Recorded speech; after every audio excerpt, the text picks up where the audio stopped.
સુરતમાં વર્ષોથી બિનવારસી મૃતદેહોનું કોઈ પણ નાત જાત કે ધર્મ જાણ્યા વગર અંતિમ સંસ્કાર કરવામાં આવે છે। ત્યારે આ કાર્ય સાથે સંકળાયેલા એકતા ટ્રસ્ટ દ્વારા 1100 જેટલા બિનવારસી મૃતદેહોના અસ્થિઓનું હરિદ્વારમાં ગંગા નદીમાં વિસર્જન કરી રાજસ્થાનના પુષ્કરમાં ભગવાન ભોળાનાથના મંદિરમાં મુક્તિ અર્થે પૂજા કરાશે। સુરતમાં વર્ષોથી બિનવારસી લાશોના અંતિમ સંસ્કાર કરતી એકતા ટ્રસ્ટની ટીમ દ્વારા મોક્ષ યાત્રા કરાનાર છે। આ અંગે એકતા ટ્રસ્ટના અબ્દુલ રહેમાનભાઈ મલબારીએ કહ્યું કે તેઓની સંસ્થા એકતા ટ્રસ્ટ દ્વારા વર્ષોથી નાત જાત અને ધર્મના વાડાની ઉપર જઈ બિનવારસી લાશોનું અંતિમ સંસ્કાર કરવામાં આવે છે।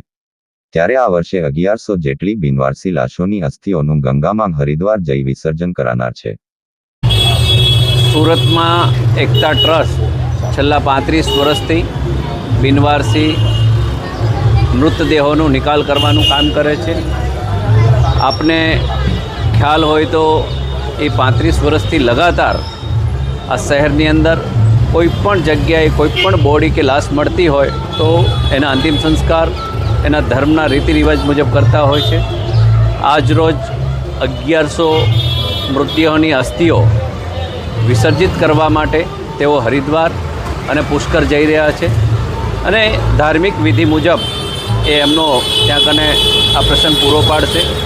આપને ખ્યાલ છે કે એકતા ટ્રસ્ટ કોરોના કાળ હોય, ભૂકંપ હોય કચ્છનો, બદ્રી કેદારની ત્રાસદી હોય કે જમ્મુ કાશ્મીરની વાત હોય, એ તમામ જગ્યાઓ પર જઈ અને જે પણ દુર્ઘટના ઘટી હોય એવી જગ્યાઓ પર જે પણ બોડી હોય એનો નિકાલ કરતા હોય છે।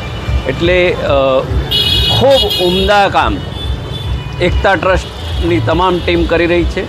સુરતના લોકો એમને સહયોગ કરે, જે રીતનું એમનું કામ છે અને માનવ જીવનનો અમૂલ્ય સમય અને મૃત્યુ થયા પછી પણ એને શાંતિ મળે એના પ્રયત્નો આ એકતા ટ્રસ્ટ પોતાની ધર્મની જે કોઈ વિધિ છે એના વિધાન મુજબ કરતી હોય છે।